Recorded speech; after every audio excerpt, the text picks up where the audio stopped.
ဒီရိုဟင်ဂျာမရှိဘူးဆိုတဲ့ဟာကကျွန်တော်ကလုံးဝလက်မခံဘူးဘာလို့လက်မခံဆိုတော့ဒီရိုဟင်ဂျာရှိတယ်ဆိုတာကိုဗမာတယောက်အနေနဲ့ဘာဖြစ်လို့ဒီလိုမျိုးဒီရိုဟင်ဂျာတွေဘက်ကနေပြီးတော့ရက်ခံပြီးပြောရလဲအဲ့တော့အဲ့ဒါမျိုးဒီရရမယ်လို့အခုဘယ်ဟာတွေကလှုံ့ဆော်ပြီးတော့ဖြစ်လာတဲ့ဟာလေးများရှိလေဗျဒီပထမဆုံးချက်ကပေါ့နော်ဒီရိုဟင်ဂျာမရှိဘူးဆိုတဲ့ဟာက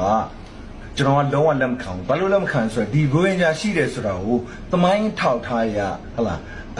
ကျွန်တော်တို့ဒီပြင်သစ်တော်လှန်ရေးပြီးပြီးတော့10နှစ်နော်1990လောက်ဟိုကလေးကရိုဟင်ဂျာဆိုတဲ့လူမျိုးရိုဟင်ဂျာရဲ့ဘာသာရိုဟင်ဂျာတွေကဒီဗမာပြည်အဲ့ချိန်တော့ဗမာပြည်တော်ရှိသေးဘူးထောင်ဟလာပြင်သစ်တော်လှန်ရေးပြီးသွားတဲ့နောက်ပိုင်းပေါ့1990ပတ်ဝန်းကျင်ပေါ့နော်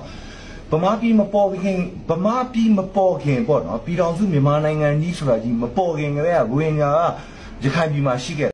ဟုတ်လားအဲ့ဒီချိန်တော့ဟာအာရကန်ဆိုပြီးတော့ခေါ်တယ်ရခိုင်နေလည်းရှိတာတမိုင်းထောက်ထားဘလို့မှညင်းလို့မရတဲ့ဟာနော်နောက်ဒုတိယတစ်ချက်ကကြတော့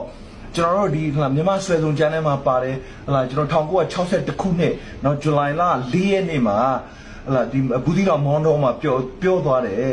ဒီဒုတိယကာကွယ်ရေးဦးစီးချုပ်ဗိုလ်မှူးချုပ်အောင်ကြီးရဲ့မိန့်ခွန်းမှာပါတယ်ဟလာမြန်မာအတန်မှာအတန်ဖွင့်သွားတယ်ဟလာဒီလိုသူက source အမျိုးစုံပေါ့ဗျာဟလာဒီဟိုရိုဟင်ဂျာဆိုတာရှိပါတယ်ဆိုတာကိုဗမာလိုလည်းရှိတယ်ဟလာအင်္ဂလိပ်လိုမတက်လို့ဟိုမယုံဘူးဆိုရင်ဗမာလိုဖတ်ကြည့်ဟလာဒီဟာတွေကစာကြည့်ရတဲ့သွားစရာမလိုဘူးပတ်စံဟိုတက်